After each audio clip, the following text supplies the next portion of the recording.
Hi guys and welcome back to the Mighty Blues. My name is of course Cameron and welcome back today to another live stream. It is Tuesday. Nearly forgot what day it was then. I hope you all are doing really well. It is another Everton manager latest live stream. We're going to talk about the latest news and rumours surrounding the vacant Everton managerial position as the January transfer window comes to its close. Only a few days left in the January transfer window. Everton are still without a director of football, a first team manager, a head of medical, a head of recruitment. We are very weak in regards to the key positions at the football club at the moment. And at this point, obviously we're going to talk about the managerial stuff today. There has been, significant more information than what there was on Sunday night when we last sat down and talked about this. However, today, the thing I've been thinking about most today is not really the managerial situation. The club have come out and said that they aren't, really going to rush in making a decision. We're going to talk about Vitor Pereira today. Now, one report states that Everton have pulled away from the imminent announcement of, or pulled away from Vitor Pereira being appointed imminently because Farhad Moshiri doesn't want to make, and I quote, another knee-jerk appointment. Vitor Pereira, I believe, still very much is in the frame and is due to have further discussions with Everton. So this isn't to say that Vitor Pereira won't become the new Everton manager. This was just one report that was put out there last night that we're going to mention in a moment. But as I said, the managerial situation at the moment is something that is getting a lot of attention. Of course, it's something that, every single day on social media and YouTube, and I'm sure when we're all having conversations with our friends and our family, the topic of discussion is who are we going to get in as the new manager? Who are we going to bring in? Is it Lampard? Is it going to be Pereira? Is it going to be Rooney? But the reality of the situation is the transfer window slams shut in literally a matter of days, and Everton are desperately in need of another centre midfielder and a centre back. And I'm getting to the point now where I'm feeling like it doesn't, it might come to the point where it doesn't really matter what manager you get in if we don't strengthen our side in the areas that we desperately need to strengthen in. This team mightn't have enough quality to fight out of a relegation battle anyway. Obviously we've saw Abdoulaye Doucouré pick up an injury, and we hope that injury is something that, won't keep him out for too long. Obviously we've got an international break now, so if it was going to come at any time, this was probably the best time for him to pick up that injury. Hopefully, he can have a couple of weeks rest and recovery and be back for, maybe even Leeds. Obviously Newcastle would be great to get him back for, but if not, certainly that game against Leeds in a few weeks' time. But, you take the squad as it is now, and with Abdoulaye Doucouré's injury, albeit it mightn't be too serious, and we hope it isn't too serious, our midfield is Alan, who we know has just come back from COVID, so won't be match fit. Okay, the next couple of weeks will be a good time for him to get on the training field and train an awful lot. We know he didn't train last week, and that was probably the reason why Duncan Ferguson decided to not start him against Aston Villa. But he's just come back from COVID, and we've seen how badly COVID has affected various other players. So there's absolutely no guarantee in that Alan will come back and be as good as he has been. And then we've got Jean-Philippe Gbamin, who young Tyler Onyango was preferred to on Saturday, so he very clearly isn't throwing many trees up in training. There's very clearly a problem there, whether it be him not being good enough, whether it be him not being fit enough, whether it be him not being committed enough in certain situations. I don't know, but it's clear that he's been injury free now and available in the squad for a long time, and other than a game against Wolves where he played 45 minutes and was absolutely atrocious, we haven't really seen him. We've seen him in spells here and there coming off the bench under Rafa Benitez, but not enough to say we can rely on him to get us out of a relegation battle. You've then got Andre Gomes, who, as we spoke about yesterday when we done the review to the Villa game, for me is a luxury player, and ultimately a player that again is in the kindest way possible, and I like Andre Gomes, and I think if you utilise Andre Gomes properly, he can be a really key component of a squad. But as a first team centre midfielder in a midfield 2, in a number 6 role, he simply isn't. He's not good enough to do that role. He's ineffective. He's not particularly great at defending. He can't really go forward. He scored 2 goals in the 4 years he's been at Everton, and he hasn't had many more assists than that, to be fair. And whilst he's come off the bench a couple of times and he's had a positive impact and he's looked good, more often than not, when he started games, he's been completely ineffective. On the ball, as I said, he's a good player. He's a very technical player, of course, but off the ball, he, for me, is poor. And then obviously you've got Tyler Onyanga, who we mentioned. We know Fabian Delph has picked up an injury that could see him out until the end of the season. Tom Davis is still in a cast, still in a leg brace. He's injured as well. So our midfield at the moment consists of Alan, who we obviously know isn't the most mobile and isn't the fittest, or isn't the quickest centre midfielder. John-Philippe Gbamin, who very clearly isn't ready or good enough to play in the Premier League. Tyler Onyanga, who's a young 18-year-old lad, who again isn't ready to play week in, week out, I would assume. Otherwise, we'd have seen him a lot more. And Andre Gomez, who again, very similar to Alan, isn't very mobile, isn't very quick, and in a midfield, area for me isn't effective enough. So, granted, Doucouré might come back in a couple of weeks and it mightn't be too long of an injury, but and even if Doucouré does come back and is, 100% fit for, let's say, Newcastle, we're still in desperate need of another midfielder. We need to play a midfield three. We spoke yesterday about how, Duncan Ferguson really should have gone with three in midfield, and we've said for weeks and weeks and weeks, even when Rafa Benitez was managing the side, we've got to start playing with the three in midfield because our players aren't good enough to play in a two. They're not adaptable enough. They're not good enough at those roles, and we just get outplayed in every single game. We get outfought, we get outbattled, and we get outran in the midfield. And the only way to combat that is to have an extra man in there, and it's as clear as day for me. But you then look at it and go, well, who becomes that other man in midfield? You've got Doucouré, and then if you've got Alan and Gomez, is that quick enough? Who sits back in that? Okay, you could say Doucouré would be allowed to move forward a lot more, but if a team are counter-attacking us, Andre Gomez isn't going to do much defensively, and Alan hasn't got much pace, albeit he works his arse off and he can get involved and he can battle. So, for me, we're going to sit here for the next hour or so and talk about the managerial situation. We're going to sit here for the next hour or so and talk about who we're going to get in the rumours and the latest news, this, that and the other. But the reality is, I think we also need to turn our attention, and I think the club really needs to start to turn their attention to the transfer window.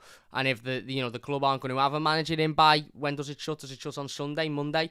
If the club aren't going to have a manager in by then we need to ultimately say to Duncan Ferguson, you go and make some signs. It shuts on Monday at 11:59 at night. So, we're on Tuesday now. We've got 6 days and we haven't got a manager, and the club are reporting that we're not going to rush into a manager. We're not going to make a knee-jerk appointment, which is fine. And in any other situation, you would say that's the right decision from the club. They're not going to rush into it. They're going to take the time. They're going to do the right vetting. They're going to, bring the right people in. They're going to make the right decision. That's absolutely fine. And as I said, in any other situation, you'd go, do you know what? Fair enough. Can't complain with that. But we are in the 25th of January. The transfer window shuts in 6 days. We're in a relegation battle. We're without a director of football, so he can't make the decision. We're without a head of recruitment, so he can't make a decision. And we are desperately in need of, for me, another centre midfielder and centre-back as an absolute must. The other positions, it'd be nice to get maybe an attacking midfielder in there, a creator, but you could sort of look at it and go, it's not the biggest necessity. We've got enough creative players, we've got enough quality up front to be able to manage. But, as I said, whether it's Frank Lampard, Wayne Rooney, Vito Pereira, Roberto Martinez, hopefully not, Fabio Cannavaro, Duncan Ferguson, whoever it may be, if we don't go out and strengthen the squad between now and Monday, I fear that we just mightn't have enough quality to stay up. And some people will disagree and say, Cam, we're literally a couple of wins away from being all right. You're stressing, it's overreacting. But the performance I saw last Saturday was one that showed me that our midfield isn't good enough. And defensively, we certainly aren't good enough. Let's not forget, by the way, Yerry Mina's gone away with Colombia. I think the only player to go away on international duty. Last time this happened, he went away. He played 3 games in a week and he returned unfit. And we didn't see him for 3 or 4 months. What are we going to do if we haven't managed to bring in a centre-back this window and Yerry Mina comes back from international duty with an injury, and we've got to rely on the same defence in Michael Keane, Mason Holgate, Ben Godfrey, who have conceded so many goals in recent weeks, and their confidence is absolutely on the floor. So, if we aren't going to make a managerial appointment by then, and the club are wanting to take their time with it, then for me, give it to Duncan Ferguson until the end of February or until the summer, whenever, and just say to him, right, you've got the job now for at least another few weeks, and we need to focus on bringing a couple of players in. Don't make that decision, because Dunk at the moment probably hasn't even been spoken to about recruitment, probably hasn't even been spoken to about bringing players in, because in the club's mind, again, although we may be on the list, they're probably thinking he mightn't be the new manager. We might have other managers on the list, so we're not going to let... And some people would say, well, why would he let Dunk spend money if somebody else is going to come in and want to bring in their own players? Somebody else is going to come in and mightn't like the players. But again, as I said, same thing I said with the Fabio Cannavaro situation. Same thing I said with the Vitor Pereira situation. These are risks that we can't afford to take. The next manager that comes into this football club will have to work with the players we've brought in the same way they'll have to work with Vitaly Mikalenko and Nathan Patterson, who were brought in by the previous manager. They will have to work with a centre-back and a centre midfielder that Duncan Ferguson brings in, because we need these players covering, we need these positions improving, and we're 6 days away from the transfer window closing, and we're still nowhere near, it seems, a managerial appointment. There's still 4, 5, 6 names that are being bandied about. And although this could change, and I know there was one report that we'll talk about in a moment which stated that, Everton could have a new manager in by the end of the week, and I understand that, in football, things could change drastically, and we may be sitting here tomorrow talking about only a couple of names, and then we may be sitting here on Friday talking about a confirmed manager. And if that's the case, brilliant. They've then got the weekend with no game to play to go and make a couple of signings, which we absolutely need. But it's Tuesday. As I said, the window slams shut, to coin that phrase that our Jim White likes to say, next Monday, which is less than a week away. And we're still talking about a managerial list with 4, 5, 6 names on it. And these names are interchanging. Yesterday, Rudy Garcia wasn't on the list. And Kovač wasn't on the list. Today they are. Yesterday it was, according to Portuguese press, Vitor Pereira's the new manager. Now he's certainly under consideration, but it's not as far down the line as that. So the more and more this ticks over, and the more I appreciate the club wanting to make the right decision and not wanting to rush it, and I get that, and I completely agree with that. I'm also looking and thinking, but let's not forget, we need to bring in players before the transfer window shuts, because this squad needs improving drastically, especially given the injuries that we've got now, and the fact that the players that are coming back, i.e. your Yerry Minas, your Decore when he comes back, even Dominic Calvert-Lewin, Richarlison, Andros Townsend, these players are all recovering and have only just returned from big injuries.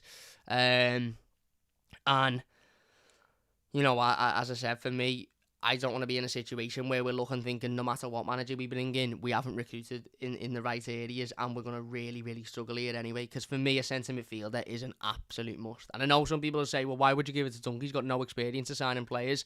But the reality is, Duncan will know of a central midfielder that he believes can come in and do a job for Everton. He'll know what we need. He'll know of a centre-back who he believes we can go in and do a job at Everton. I sort of feel like, the signing players sort of situation as being ignored a little bit because of the managerial situation. But if Rafa Benitez would still be in charge now, you would probably be stopping talking about Benitez being sacked and more thinking, go out and get the players we need to get him. Dad just donated £5 to the live stream, and he says, keep it up, Cam. Thank you very much, my mate. Really appreciate it. It means a massive, massive amount to me. Thank you. But yeah, I just wanted to throw that in there before we get into the latest manager chat, because I think it's really important. And as I said, it's something that has certainly been stressing me out the last couple of days. I'm reading every day more managers' names being thrown in the hat. I'm reading every day, more managers being interviewed and being invited in for second interviews and this, that and the other. And I'm thinking, when are we going to be linked with a player? When are we going to be able to sit down and say, oh, Everton have been linked with a move for so-and-so here or so-and-so? And I fully expect Monday to be an extremely busy day on the channel. So if you're not subscribed already, please do so.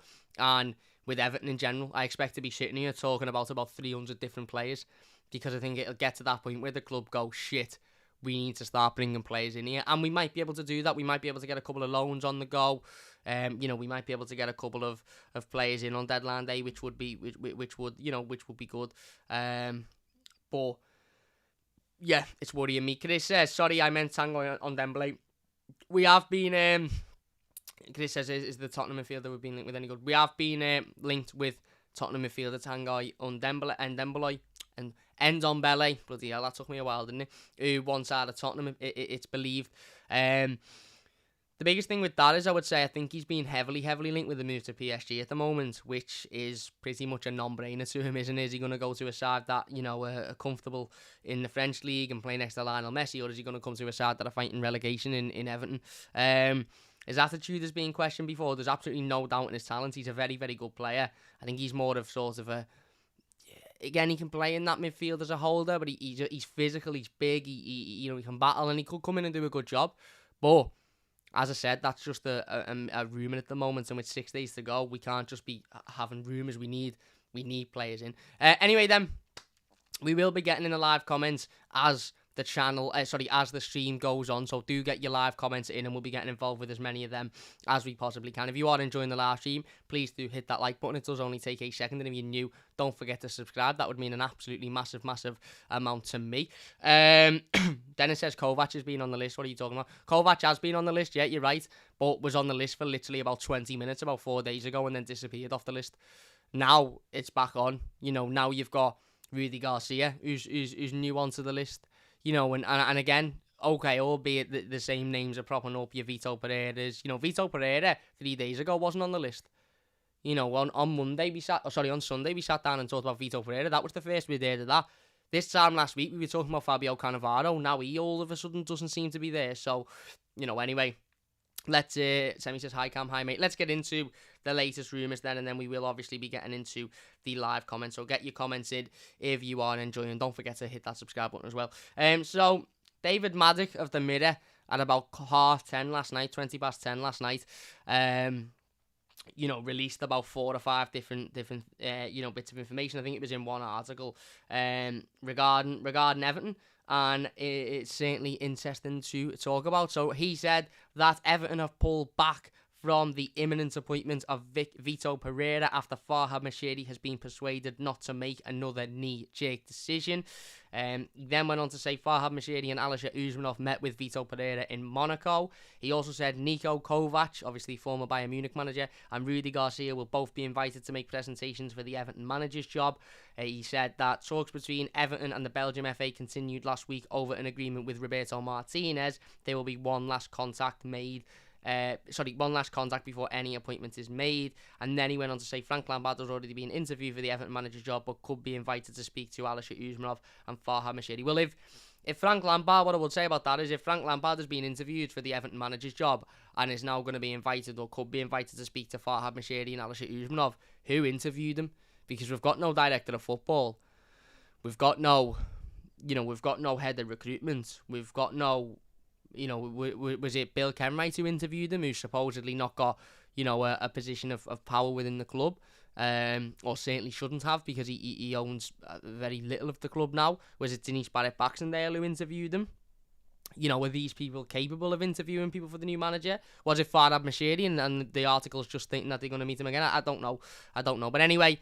that was the latest from David Maddock last night. As it says, Everton have pulled away. Well, it reported Everton have pulled away from the imminent appointment of Vito Pereira because Farhad Moshiri doesn't want to make another knee-jerk decision. Now, we have had reports today from other members of the media, Alan Myers, Chris Baisley as well, who we're going to talk about in a second, that have stated that Vito Pereira is still very much on the on the radar of Everton. There was a lot of journalists, late last night, sort of saying that, Vito Pereira is certainly on the list and Everton are certainly interested in him, but it's nowhere near as far down the line as some people are reporting. And obviously we sat on Sunday and spoke about a couple of Portuguese journalists who were quite adamant that this was near enough a done deal. Now, typically you'd sit there and say, well, it might just be people who are trying to get clicks, it might just be people who are trying to get likes, it might necessarily be the most reliable sources in the world, and that still might be the case. It might necessarily be the most reliable sources in the world, but one specific one of the sources who had stated that Everton are pretty much willing to offer Vito Pereira the job stated that one of the sources that stated that was deemed to be very, very reliable. It was even said by people that are in and around Portuguese football, said that he is as reliable as they come. So when obviously we read that and we spoke about that on Sunday, it seemed very much like the decision had been made. And now hearing this from David Maddock at the Mirror is to state that Everton have pulled back from an imminent appointment, sort of makes me feel like maybe that was real information. Now it mightn't have been the the Portuguese journalist might have just been putting it out there, to try and boost the numbers, or putting it out there and thinking he'll take the risk. If it does pull off, he seems boss, because he's reported it first a few weeks ago. If it doesn't pull off, he deletes the tweets and everyone forgets about it. But as I said, a lot of journalists in and around this country and in and around, English football saying that, Pereira is on the list, but it's nowhere near as close as what was first reported on Sunday night. Chris Beasley of the Echo, obviously Liverpool Echo, close paper to the City, earlier on this morning actually reported, this was about 11 o'clock this morning, reported that Vitor Pereira is still being considered as the potential next manager of Everton, but suggestions he is the current front runner for the post of wide of the mark. So I thought that one was really, really interesting. I think Chris Beasley then went on to say something else regarding this. He said, it is understood Everton is still expected to hold talks with Pereira over the vacancy, but he is just one of a number of names under consideration at the present time, and nothing is imminent at this stage. So, conflicting reports with the Portuguese journalists, of course, on Sunday, and also sort of a conflicted report of from David Maddox's report. I know David Maddox's report say that Everton have pulled away from the imminent appointment, but for Chris Beasley to say that suggestions he's the front runner at wide of the mark and that nothing is imminent at this stage would suggest that it wasn't imminent anyway. So there was nothing for Everton to pull back on, but I thought that was really interesting. And then more recently, Alan Myers earlier on today said, latest on the Everton situation, Pereira to have further discussions in the next 2 days following initial talks with Managerial. Lampard to discuss the role this week. No Rooney contact, which is interesting, and Martinez not possible due to Belgium FA commitments. He also said no appointments imminent, so that's two sources who are close to the football club and have been known to be close to the football club for a long time, saying that no appointment is imminent, but this week is very possible, said Alan Myers. So, yeah, interesting. As I said, conflicting reports, obviously, from the report on Sunday night stating that Vitor Pereira was effectively the latest Everton manager. We have had some information literally just 15 minutes ago from Sammy Mockbell of the Daily Mail. He's been quite close to the managerial situation as well. But this is about a player. Maybe Everton were listening to me in the last 15 minutes. And this says that Everton, as well as Brighton and Burnley, are believed to be poised to make a move for Dele Alli. Newcastle United, though, are currently leading the chase. So, yeah, there you go, Dele Alli. As I think I literally said yesterday on the live stream, don't be surprised to see Dele Alli or Ross Barkley playing for Everton Football Club within the next couple of weeks. There you go, Dele Alli has been rumoured with a move to Everton Football Club. But, as I said, some really, really interesting and seemingly conflicting reports there from journalists. Some saying that the appointment for Vitor Pereira was imminent, others saying that absolutely nothing's imminent and he's held talks with the board, as have a number of other managers. And it's getting to the point now where you're looking at the candidates, and I've seen a lot of people who feel like this, and I'm sort of getting to the point where I feel like this at the moment as well. And I'm sort of getting to the just give it to Lampard or Rooney stage, to be honest with you. I think Pereira could be a disaster. As I said, if he comes in, I'll back him, as I'll back any manager, and he could come in and be absolutely unbelievable. Of course he could, like any manager could. But the reality of the situation is that, the only real experience he's had in this situation is that, it was that season in which he got relegated with 1860 Munich, and that season has got really, really frightening comparisons to the situation that Everton are in now, i.e. they were in a relegation battle. They brought in Pereira off the back of a recommendation from Kia Joorabchian, who obviously we know is riddled with an Everton Football Club. They then brought him in. He lost 11 out of the last 20 games. Everton have got 18 games left, and they were relegated with him in charge. So, although he might have won titles in Portugal, although he might have won titles in Greece, although he might have managed in Turkey, although he might have won titles in China, taking that risk for me would be a monumental decision for Farhad Moshiri, and one that I just don't simply think he can make. I don't think Everton are in that position to take that risk. The same thing I said about Fabio Cannavaro last week. Given Fabio Cannavaro is breaking to European football as a manager and is breaking to the Premier League when we're sitting 16th in the league and are well within a relegation battle, will be a ridiculous decision. If it was July and you were thinking, okay, great player, imagine what the players will think about him. He was a legend, he was a Ballon d'Or winner, this, that and the other, and then if it didn't work, by December, November, you don't want to be doing it, but you can say it hasn't worked, he's not good enough tactically, he's not he's not, he's not right for us, and you move him on. What if it doesn't work for Fabio Cannavaro? What if it is his playing career? What if his playing, his attributes as a player don't, directly correlate to his managerial career, and it goes wrong for him? Again, another risk we simply can't afford to take. Now, again, Frank Lampard, obviously massively different. Got Premier League experience with Chelsea, actually done really, really well with Chelsea, obviously done really well with Derby, to get them to where they were before he got the Chelsea job. And then he got the Chelsea job and he managed to finish in a really, really strong position. I think he finished 4th that season, maybe even 3rd, when not being able to make transfers. And it actually went wrong for Frank Lampard when he was given a lot of money and he brought in the likes of Werner, brought in the likes of Havertz, and he spent a ridiculous amount of money on players that maybe just wasn't able to control, maybe just wasn't able to deal with such a big squad. But in his first season at Chelsea, he was responsible for bringing through the likes of Mason Mount, who is now a first teamer and got a wonderful assist in the Champions League final. Reece James, who a lot of people are seeing as one of, if not the best fullback or right back in the league at the moment. Obviously, he's been injured for a few weeks, but certainly when he was, before his injury, Tammy Abraham, who obviously was scoring goals, and his place was taken by Timo Werner and then ultimately Romelu Lukaku, so he got his move to Rome, and I believe he's doing really well at Rome. Again, for Kayo Tomori, who Everton were really, really interested in.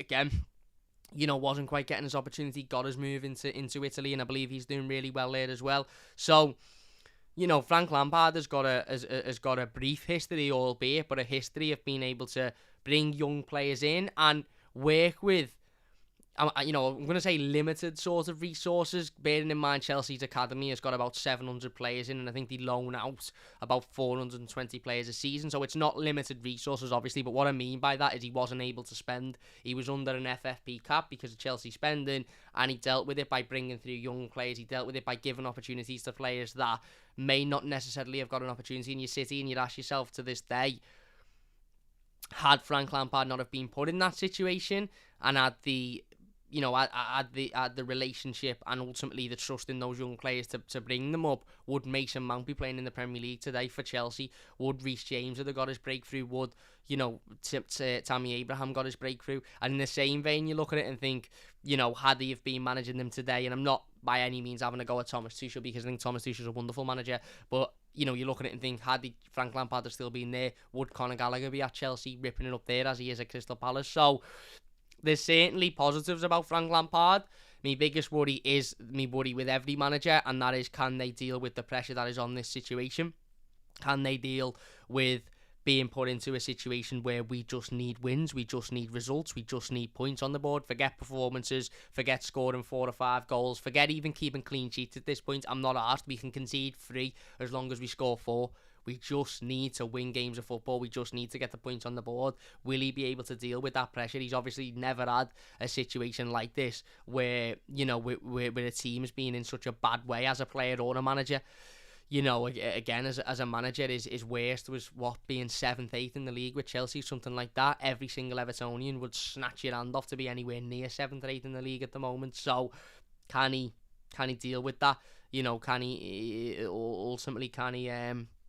Can he cope with that? And it's the same, I suppose, with Wayne Rooney. There's a lot to be said about Wayne Rooney's time at Derby, and Rooney's time at Derby has been fantastic for him so far. It's done worldies for his managerial career, and he's, again, similar to Lampard, not similar to Lampard, obviously, massively different circumstances, but by similar amends, obviously, they both had situations to deal with that they wouldn't usually have had to deal with in any other sort of job. Obviously, it's not similar, and I'm not by any stretch of the imagination comparing it before anybody starts. The Derby situation is devastating and heartbreaking. The Chelsea situation was first world problems. We can't spend a bit of money for a season, so I'm not comparing it, but what I'm saying is, again, Wayne Rooney come under a situation where at Derby, he's had everything against him. He's had a 21-point, deduction at the start of the season.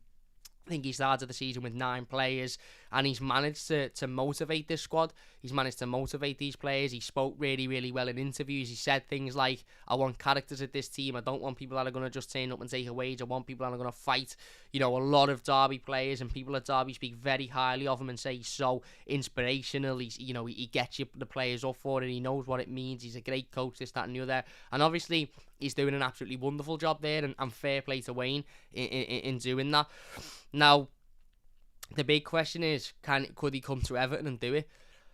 Now, that's obviously an unanswered question, and some people would say, well, yeah, he's doing it under really difficult circumstances at Derby. Could he do it at Everton? But I said this the other day, and I'll say it again. I almost don't feel, in a strange sort of way, and you might disagree, you might agree, I don't really feel like there is an awful lot of pressure on him at Derby.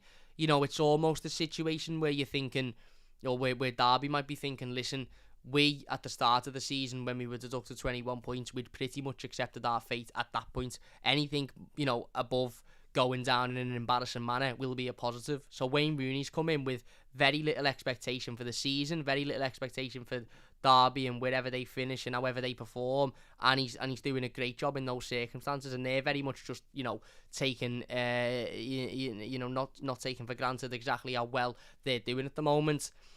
Now, that wouldn't be the case if he come to Everton. The expectation would be, you're coming in to keep us in the Premier League, you're coming in to save us, you're coming in to get these players playing and get points on the board, and is he experienced enough to do that? I don't know. Now, granted, nobody else in this list is experienced enough to do that either, so there's that argument, but I suppose that's one of the worrying things about Wayne Rooney. But the big positive is that he's doing an amazing job at Derby. He's proven he can motivate players in situations where they otherwise would be very down and in the dumps and on the floor with confidence wise. He's come in and he's brought that up. That's exactly what Everton need at the moment. He's an Evertonian. He loves the club, so you wouldn't be able to sit there and say, like what we've just had with a manager, where fans are, albeit I don't think Rafa Benitez was purposely losing or purposely doing poorly with us, but there was certainly this feeling amongst some Evertonians is that, does he really care? Is he arsed? Is he bothered? He's a Liverpool legend. He's a Liverpool man. Is he really that arsed about how bad Everton are doing?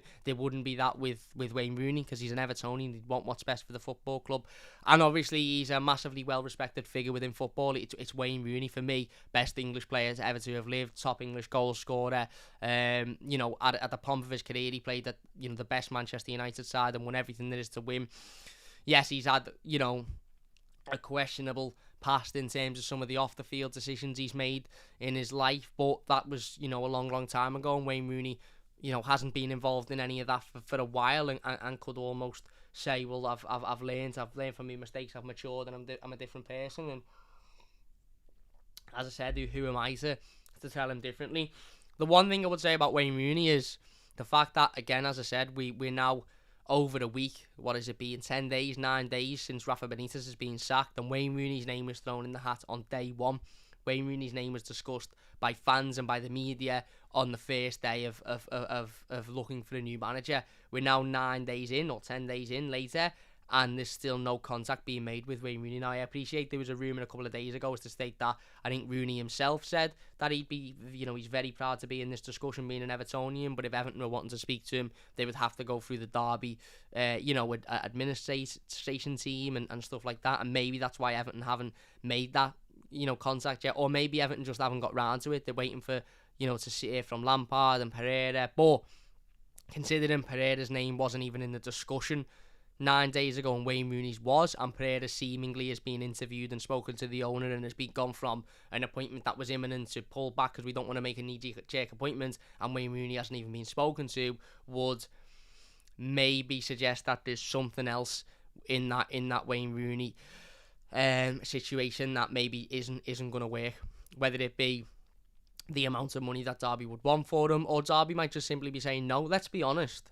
Let's be fair here and let's try and give a balanced argument. Derby would be stupid to allow Wayne Rooney to leave. And I appreciate the power isn't in Derby's hands, because he can ultimately do what he wants. And if he wants to leave, he can leave. And they're probably very grateful that he stayed for as long as he has stayed, given I think he could have left in the summer and walked away with absolutely no stain on his managerial record whatsoever. I appreciate all of that, but Derby will want to fight for Wayne Rooney. Of course they will, because he's doing an excellent job there. And for them to replace that with a manager who come in and have the same impact in the situation they're in at the moment would be ridiculously hard, and it would be a massive blow to Derby and their squad if Wayne Rooney was to leave. So they're not going to let go easily. And even if that is the owner of Derby, or in fact they're in under administration, aren't they, at the moment, or whoever it may be around the club, sitting down with Wayne Rooney and say, listen, you know, why don't you stay, wait it out till the end of the season, then you can go if things are going wrong, but just wait it out. And maybe Wayne Rooney's having them thoughts, but I don't know. Purple Rose says he's got no experience. You're right, he hasn't got no experience, but in the same sentence, Frank Lampard's got no experience. You could say he's got experience in the Premier League, he's got experience at winning games in the Premier League. He has, with a Chelsea squad that was full of unbelievably talented young players. And yeah, fair play, as I said before, for Frank for bringing those players through and giving them that opportunity to shine, absolutely. But he's got no experience of managing a side that are in the situation Everton are in, with as weak of a squad that Everton have got. So it can be said about Vito Pereira, it can be said about, you know, Rudy Garcia, good, really good manager, but a Niko Kovač, but again, no experience in the situation Everton are in. So it's interesting. We're obviously no further down the line to making an appointment. We're no further down the line to narrowing this shortlist down. And it still seems like managers are needing to be spoken to. I think Lucien Favre has done an interview today saying that he's ready to get back into football. You know, albeit that's got nothing to do with Everton. But Everton should now be looking at Lucien Favre as well. I think he'd be a really, really good option, and even somebody that could maybe come in and do a director of football job as well. You know, which is obviously a big positive, because we need one of them as well at the moment, don't we? So it's interesting. You know, as I said, I think the thing that's really starting to worry me as well at the moment is the playing staff. You know, we can look at manager and go, we need a manager, of course we need a manager, of course we need a director of football, but for the minute you've got Dunk there, you've got Alan Kelly, you've got Leighton Baines, and although we weren't great last week and we lost ultimately, which is all that matters, we showed a bit of fight, we showed a bit of determination, we showed a little bit more than what we usually do, and we lost in a game that was very tight. Villa weren't that great. They got one chance, they scored it. We had chances, we didn't score. You've got a manager there that can step in and is willing to step in, as he said, for the time being. We've not got a midfielder good enough to step in. We've not got a centre half good enough to step in. So that's where it's really worrying for me. Rudy Garcia and Kovač, obviously very interesting. I know a lot of people have jumped on the Kovač. Go and get Kovač. Niko Kovač, managed by Munich. Obviously Croatian coach. I think he managed the Croatian national team as well. Managed Monaco. A lot of people are now jumping on this sort of decision of go out and get Niko Kovač, and I think a lot of that is possibly coming from the fact that we've been linked with Vito Pereira, who was deemed not good enough in 2013, and even more recently sort of Roberto Martinez, which again is a name that I think we're all I think you could literally say Allardyce and everyone to just go out and get Allardyce, because we you know, we're that desperate as a fan base and not bring in these people that are going to be massive risks. Now Kovač would be a risk, albeit, you know, a manager with vast experience in Germany, you know, could be deemed as a serial winner, which some people seem to think, you know, Vito Pereira is, which is baffling. But, you know, as I said, again, won the league with Bayern Munich, done it really well. Season after didn't go quite well for him. I believe it's quite, you know, under Niko Kovač, his way of doing things is quite regimented. It's quite sort of strict, and maybe that's what this Everton squad need. Maybe this Everton squad need a manager that are going to do that. But ultimately, the squad have got to buy into that. You know, you've got to have a squad of players that aren't afraid to get shouted at, and when they get challenged and when they get shouted at, instead of thinking, fuck you, I'm not playing for you anymore, you're a knobhead, they go, do you know what, actually, he just wants what's best for me, and I'm going to get my head down and I'm going to do what he says, even though I mightn't agree with it now, or even though I mightn't be happy with what he's saying, I'm just going to do what he says because he's the manager and he knows best. I don't think this squad of players will be like that. I think they're more likely to go, I don't like what you're saying, mate, so I'm just going to go out and put shit performance in after shit performance, and you'll get sacked in a couple of weeks and I won't have to deal with you. And let's be honest, a lot of players within this squad and within this team have done that with managers before, including the last one. So, you know, again, it would be a risky appointment.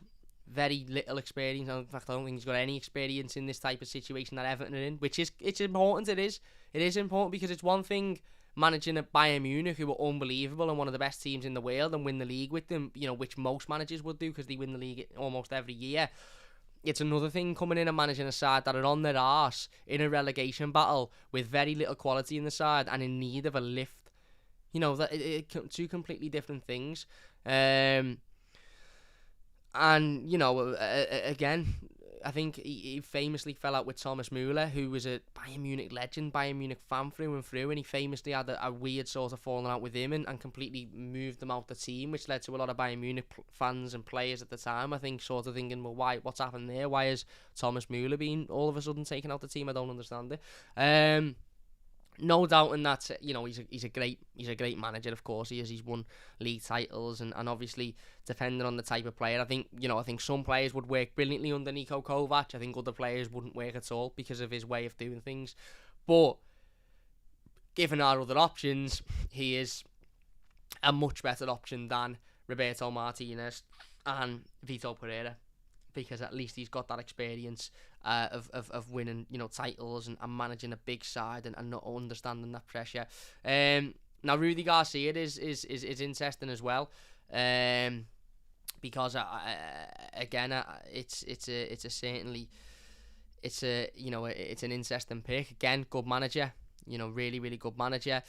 Would he be able to come in and do the job that Everton needed him to do?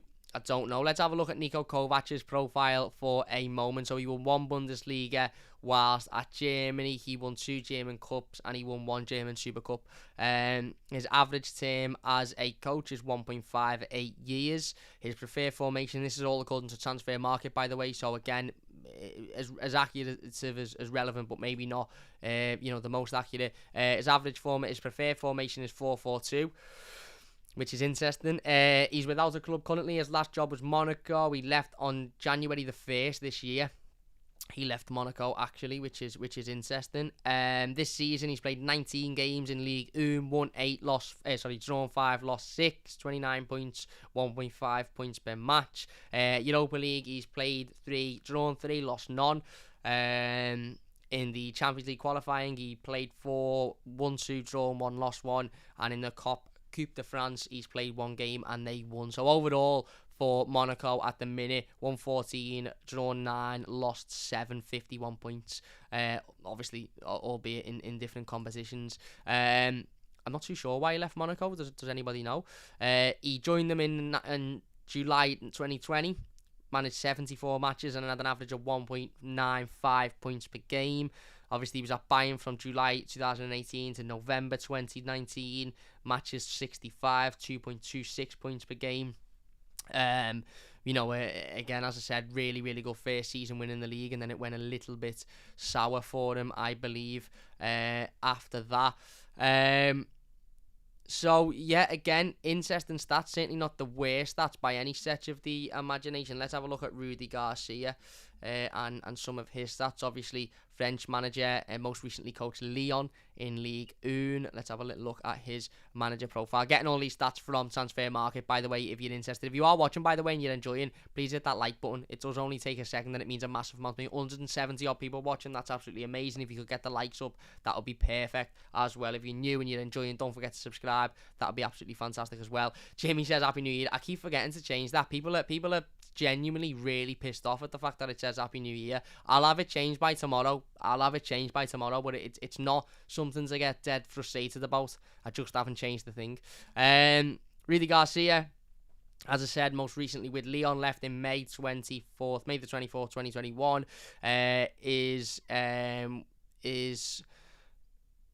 Is credentials as a manager, it's a French champion once, so Ligue 1 once, and won the French Cup once as well. His preferred formation is 4-3-3 attacking style. His average term as a coach is 2.54 years, which is interesting. As I said, he was at Lyon from 2019 to 2021, 78 matches, 1.88 points per match. His best points per match is that, actually. His worst was 1.19 points per match, and that was with Saint Etienne in 2001, and he only managed 16 games there, so that was right at the start of his career, and his most recent job was his best points per game. He's managed Marseille, Roma, Lille, Dijon, Saint Etienne, obviously, so again, Lille. So again, a lot of clubs over in France, and a club in Italy as well. So again, no Premier League experience. Correct me if I'm wrong, but I don't think he's got any experience of being in this type of situation. Obviously a good manager. Of course he's a good manager. When a manager that, again, I think a lot of people have sort of read and gone, just bring him in, because he's not Roberto Martinez, he's not Vito Pereira, he's not another drastically bad appointment we might make, just get him in. Daniel says, Cam, I think he got sacked because he challenged somebody on the board. There you go. Chris says, I thought Kovač left Monaco after having a falling out with the board. So again, I didn't know that. If he did, then what's he going to say about this board when he comes in? He probably won't last 5 minutes. He probably gets sacked the same day he gets fucking appointed, because he'd come in and say, God, you run this club like a shithole, don't you? Sacked. But we ultimately need someone like that, don't we? In the long run, we need a manager who isn't afraid to challenge the board. We need a manager who isn't afraid to say, we demand better for the football club. And maybe Niko Kovač will be that man, but we don't need those arguments to be had now. The same way as with Rafa Benitez, we don't need managers to come in and start falling out with board members and start falling out with players. We need managers to come in and demand better and demand results. And if players don't like that, then that's on the player, and the player can do one. But ultimately, we need a manager that's going to come in and unite everybody. Unite the players, the fan base, the board, everybody. Because the most important thing at the moment is to stay in the Premier League. The board aren't fit for purpose, and we need to move them on. Of course we do. A lot of the playing squad aren't fit for purpose, and we need to move them on. Of course we do. And there's a lot of changes that need to be made to this football club. And in the summer, hopefully we can sit there, still a Premier League team, and have a massive discussion about those changes, and big changes can be made at the club. But as of now, for me anyway, as an Evertonian, don't know if anybody else feels like this. If you do, please let me know. If you don't, let me know as well. For me now, I'm just thinking win games of footy. Win games of footy. That's all we need to do. Win games of footy. Every other issue needs to be dealt with. Of course it does. Of course it needs to be dealt with. We all know that. I'm not sitting here advocating the board. You all know my feelings on the board. Of course you do. And certain players as well. You know my feelings on them. But the reality is, within the 25th of January, within a relegation battle, we've got a relegation 45-pointer coming up against, forget 6-pointer. This is a 20-pointer against Newcastle in a couple of weeks' time after the international break. We need to start winning games of football, and we need to bring the right man in who is going to win those games of football. And ultimately, preferably soon. I know they don't want to rush an appointment, but if they're waiting to bring a manager in before they make any more signings, the window shuts on Monday, and we still need a centre midfielder and a centre-back.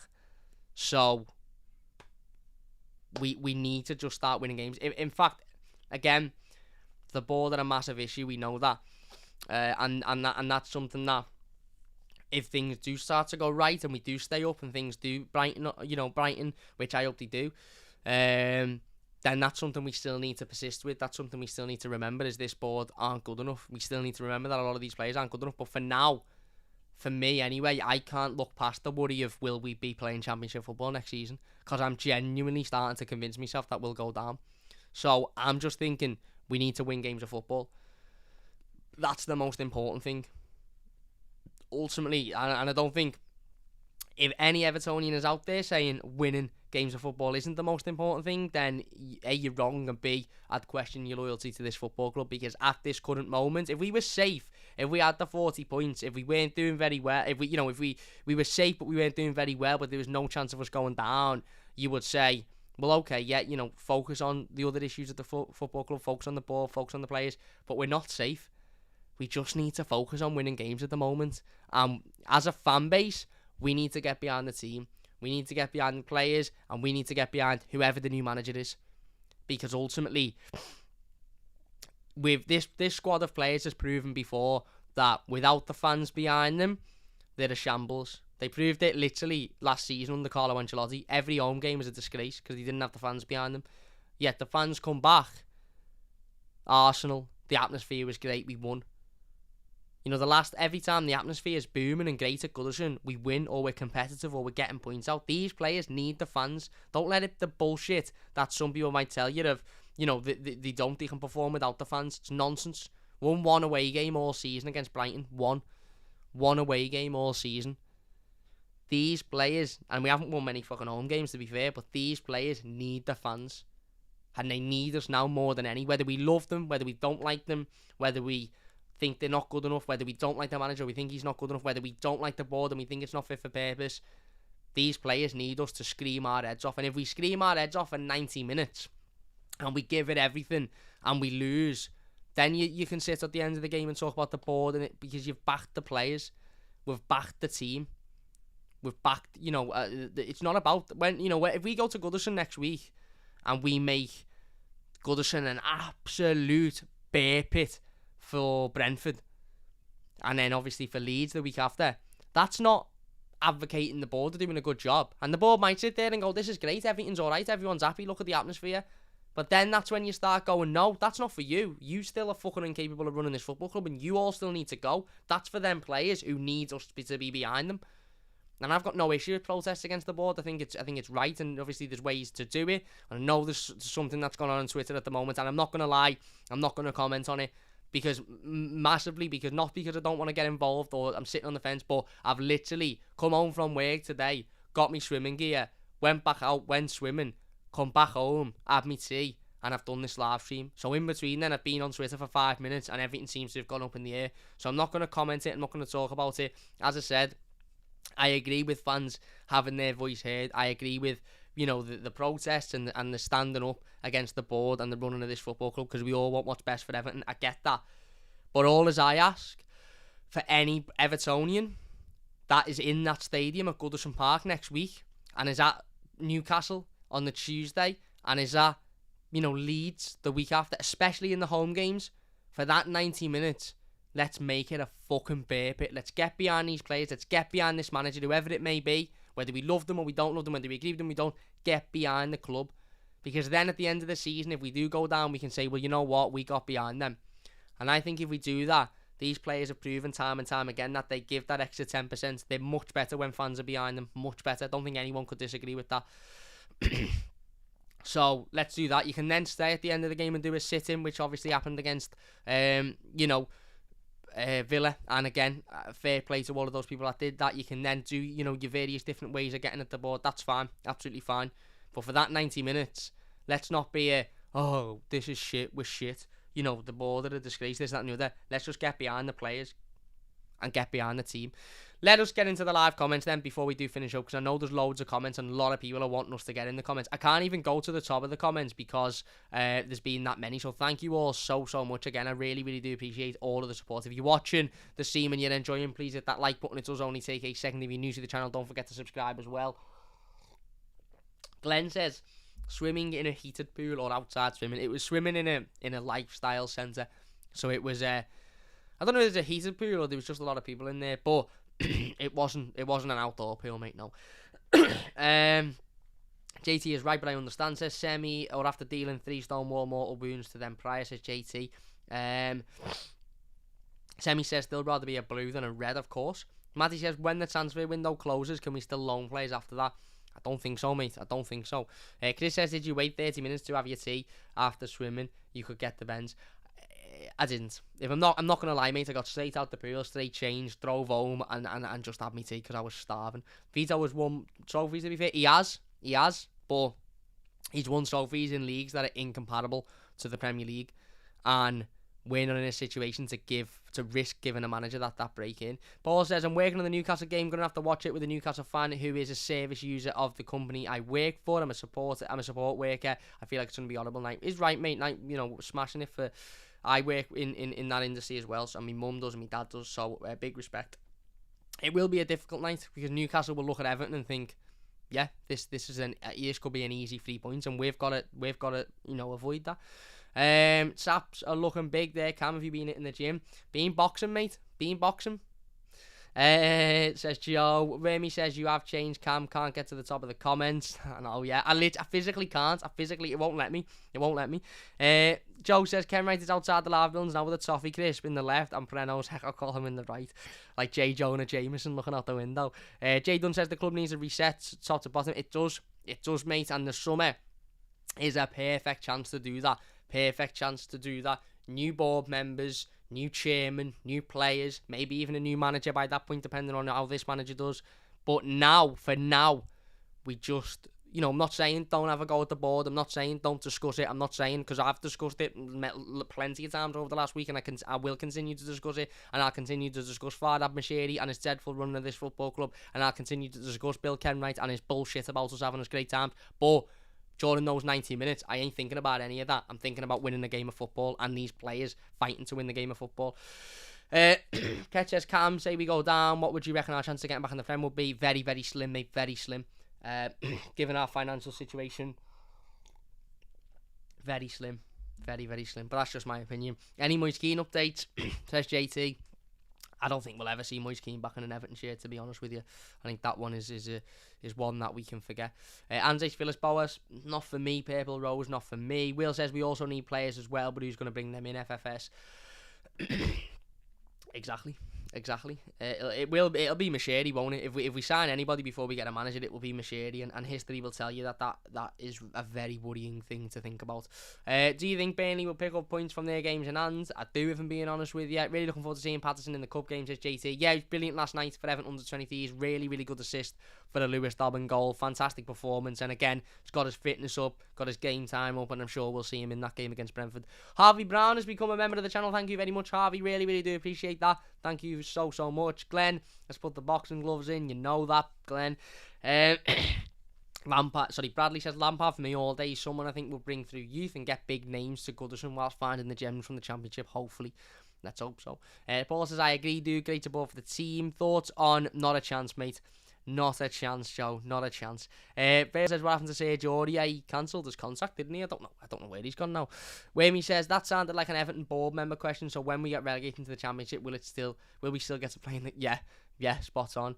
JT said, to put it in boxing terms, we're fighting just to stay on our feet and we're getting pounded. It's round 12.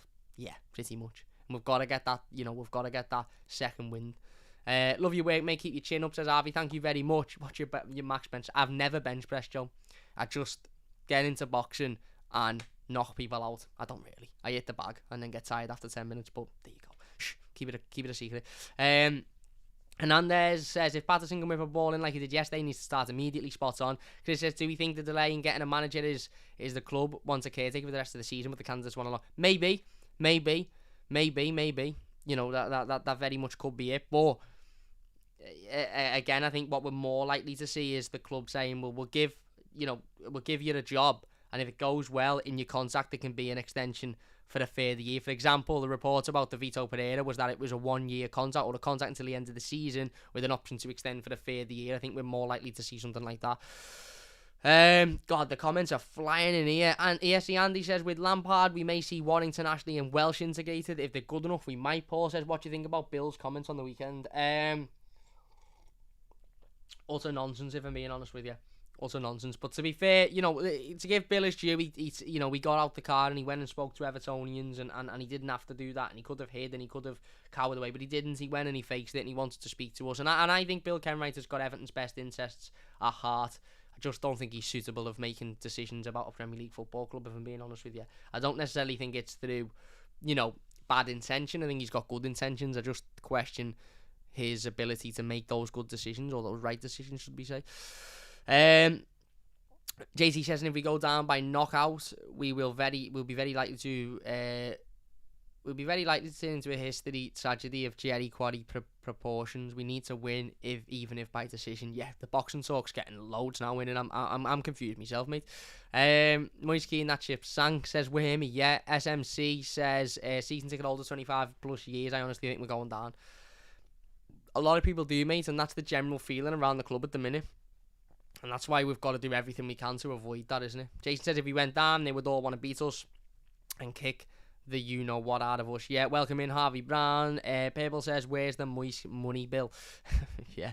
JT says, any cash for Moise will be a bonus. Yes. Jem says, Harvey, mate. Blue Crew says, Semi. I can bench press 10 inch kabamans. Jem says, free exercises can weights are bad for your joints. I don't touch weights personally. That's what I mean. I'm just doing the boxing at the minute. But again, fair play to people that do.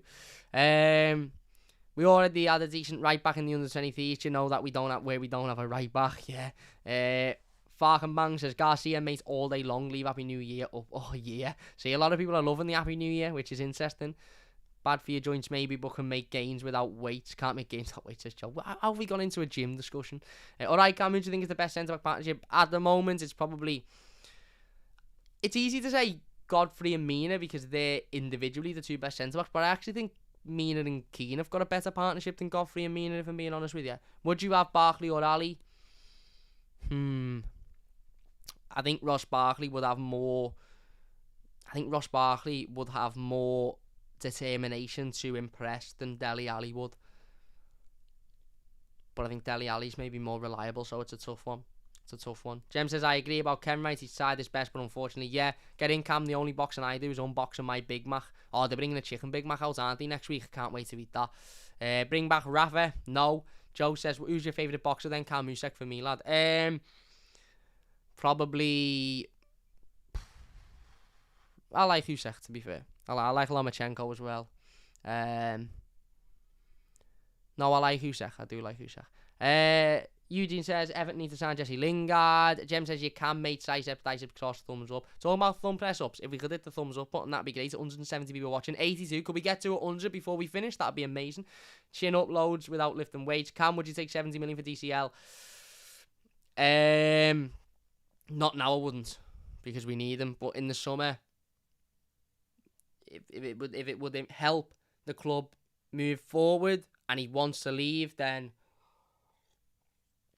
I'd ask for 80. But it'd be difficult, I think, for the club to turn that down, especially if Dom wanted to. If Dom wants to stay and we're okay, then that's a different discussion. But like the Happy New Year, just nothing about it. Whammy says, what happened to Zachariah? That's the kind of sentiment we need. It is. And he's still out there as far as I'm aware. Best hotel for an Everton game opens to come over, says Payville. There's some good hotels in Liverpool City Centre. The Titanic's amazing, but it's not cheap and certainly not on a match day. Z Hotels is good. Small rooms, but again, clean, nicely laid out and relatively cheap. But every hotel will be more expensive on a match day. What happened on Twitter, says Callum. Again, something about, I think there was a planned sort of protest, but it was only for a few people. Tonight at the live building. Again, I don't know, mate. I've literally only just come back from being swimming and having me tea, so I haven't seen much, so I can't comment on it. You can do a poll now. Is Everton in crisis, yes or no, says Eugene. I don't think I need to do a poll, to be honest with you, mate. I think we'd all say yeah. I don't think there'd be anybody saying no. Even if it wasn't the relegation, arguments, I think everybody would agree Everton are in a crisis at the moment. You guys need Overmars in as a director of football, says Khaled. Rudy Yamunian didn't play a violin. And Glenn says, if we get 100 likes, Cam will do a gun show. I definitely won't, because that would be embarrassing on my part. But if we could get 100 likes, that would be great. Queensberry says, Rooney is out for himself, proving he, by leaving, kissing the badge, cheating on his family. Well, again, the personal stuff doesn't really have anything to do with Everton, does it? Pardon me. That's his personal life, and that's got nothing to do with Everton or football, or in fact his ability as a manager. It hasn't got anything to do with his ability as a manager. Ultimately, that was in the past. Everton apparently have had the approach rejected for Jesse Lingard. That was according to David Ornstein, which is seemingly very interesting. So, interesting one there. Don't got it wrong, but it's one game, mate. Rooney 8 is just... Yeah, I agree. Don't got it wrong, but it's one game. Hernandez says only expectation of Everton will be not get relegated at this point. Sorry. Pardon me. Probably not even winning the FA Cup, yeah. It would be. Managerial should listen to the fans on the next appointments and learn from the last mistake and get someone fans can get on board with straight away. Yeah, I would suggest Rooney thrives on pressure. Yeah, I think it's a good point. He certainly did as a player, didn't he? So I think it's a really, really good point. Actually, that was it, the 2004 World Cup, I want to say. He was 2002 maybe. Absolutely unbelievable, and he was 18 years old. Imagine the pressure he had then. Craig says Managerial should listen to the fans. Oh, no, we read that one out. Eugene says Chris Sutton tips Everton for the relegation battle. Well, that's not really a tip, is it? We're in a relegation battle. And Chris says, is Rooney playing 3 in the midfield at Derby? That will automatically disqualify him. We apparently have no 3-man midfield. Lol. I don't know, is he? I don't know. But to be fair, Derby have got about 4 players. So if he isn't, then that's probably that. It's got dust on, Joe, and it does me head in. We won't sign any more players with skins only, but we could get loans in, which would help as well, wouldn't it? And yeah, well, listen, we're getting involved in bench press talk now. Nice one, Joe. Anyway, look, we're going to leave it there then. That is the latest for this one. As I said, a couple of rumours surrounding players coming out now, Dele Alli, Jesse Lingard stuff. But in terms of management at the moment, as I said, let's go through just to round up before we finish. Scouse Cam is Ukrainian at heart, says Joe. Just to round up before we finish, the very latest is coming from Alan Myers, who said the latest on the Everton situation is Pereira is to have further discussions in the next 2 days, following initial talks with Managerial. Lampard has discussed the role this week. No Rooney contact made, and Martinez not possible due to the Belgium FA. No appointments imminent, but this week is very possible. Chris Beasley said that it is understood Everton is still expected to hold talks with Pereira over the vacancy, but he is just one of the number of names under consideration at the present time, and nothing is imminent at this stage. So that would go with what has been said by Alan Myers. Vitor Pereira is still being considered as the potential next manager of Everton, but suggestions he is current front runner for the post are wide of the mark.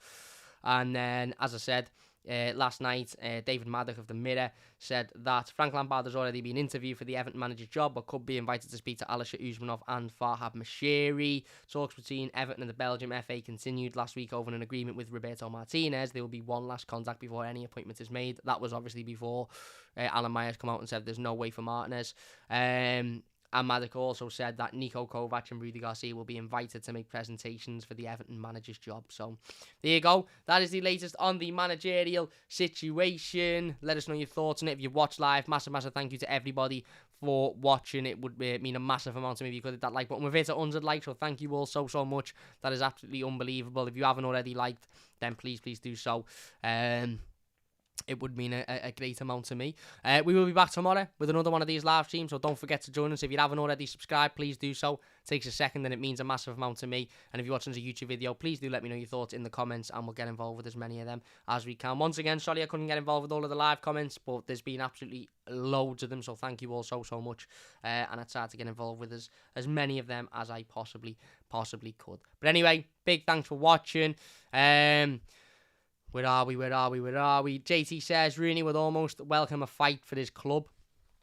Yeah, EFC Andy says not bothered about any personal connections right now. If Barkley can win us 6 points, then it would be massive. Yeah, same here, mate. Same here. Exactly the same here. One more likes as Glenn is right, baby. Like he will be. Can't say that. All the best, Cam says. Luke, thank you very much, my mate. The mighty weight, says Joe. Basic says nice, 100 well done, guys. Thank you very much. See you about the toffees, says Joe, and says Eugene, stay safe. Chris, I'm not doing a gun show, Glenn. Chris says looks like Alan Myers saying Rudy Garcia no longer a candidate. Is he? I haven't seen that one. If that's the case, we'll talk about that tomorrow because I need to go and get a drink. Cam gets 100 likes from me. Don't talk about Everton conspiracy. I think not, says Joe. Get Lampard in and John Terry in. No, definitely not John Terry. Really good chat today, my Blues. Take care. Cheers. Jem says take care. Thank you very much. Remy says see ya, you big bunch. Niko Kovac says hi, though. And JT says if Everton could somehow finagle a position and get in there and get us 6 points, I'd back him. Yeah. Same. Anyway, big thanks for watching. If you've enjoyed it, leave a like, subscribe if you're new, and we'll see you soon on the Mighty Blues. Cheers for watching. See you after.